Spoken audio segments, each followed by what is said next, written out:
hitelt felvennünk. Pontosan miben nehezedik a hitelünk felvételen, mely pontokon? Jó reggelt kívánunk, tehát még egyszer. Jó reggelt. Ez nehezedik, hogy mondjak én is egy fél mondatot csak még hozzá, nehezedik, de talán az állampolgár és a lakosság érdekében, ugye?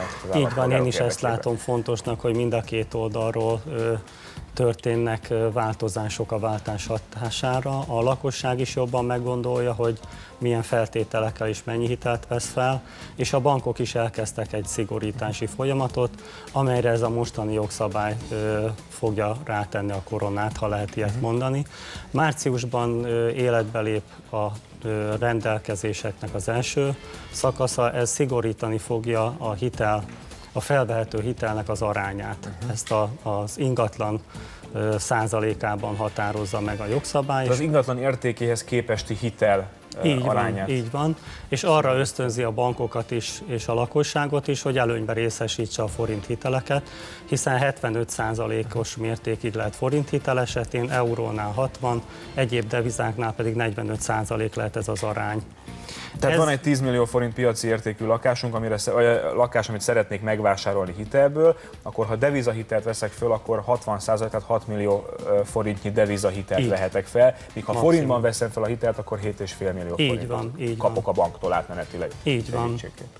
Igazából a bankok eddig is elég szigorúan nézték, hiszen látták, hogy a válság hatására az ingatlan árak azért elindultak lefelé, de egyfajta maximum határt ez a jogszabály most meg fog állapítani.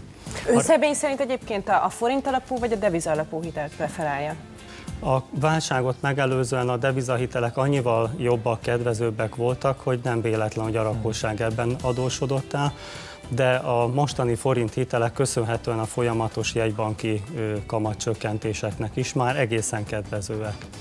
Tehát én javaslom, hogy mindenki gondolja át, és inkább forint hitelek felé forduljon. Ugye fontos elmondani, hogy a pénzintézeteknek is érdeke az, hogy felelősen körüljárják azt, hogy kinek adnak hitelt, hiszen hát ezt ők visszakapják kamatostól, tehát ez nekik is egy hosszabb távú befektetés, és azt is mindenképpen el kell mondani, hogy azért vannak ma is olyan pénzintézetek, amelyek már nagyon körültekintően járnak el a hitel felvételében. Így van, ahogy említettem, ez egy folyamat, a bankok már is szigorították a hitelezési feltételeket, a korábbi úgynevezett tisztán fedezet alapon felvehető hitelek már most sem elérhetőek, ezt a jogszabály is így fogalmazza meg, és a rendelkezések másik része, ami június 11-től lép életbe, további szigorítást vezet be.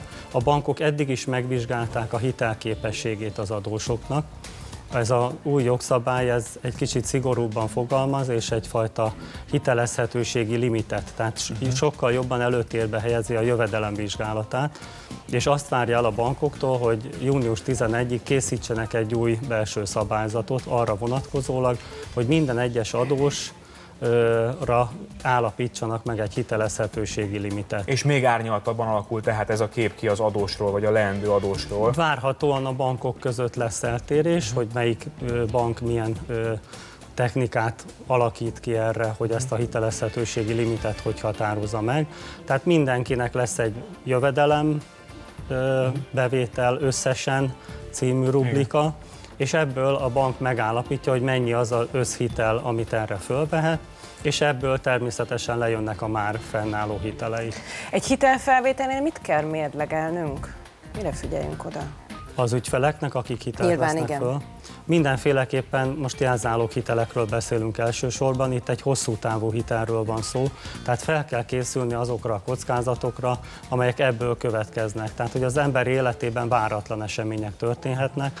Korábban a devizahiteleknél kiemelten beszéltünk az árfolyam kockázatról, hogyha ezek helyett más kockázatokat kell említenem, akkor az a betegség, haláleset, vállás, költözés, munka. Így van. Tehát ezeket a kockázatokat valamilyen eszközzel kezelnie kell az embernek. Erre lehet egy biztosítás, lehet egy tartalék, lehet az, hogy a családon belül végig gondoljuk, hogy milyen lehetőségeink vannak, ha mégis bekövetkezik valami váratlan esemény. Szerencsére egyébként egészen jó termékek vannak már például a biztosítás tekintetében, tehát azért ezeket a hiteleket lehet biztosítani. Igen, több lehetőség van ezekre mindenféleképpen. A válság megtanított bennünket erre, hogy erre gondolni kell. Hát visszavárjuk, köszönjük szépen, szerintem fogunk még beszélgetni már.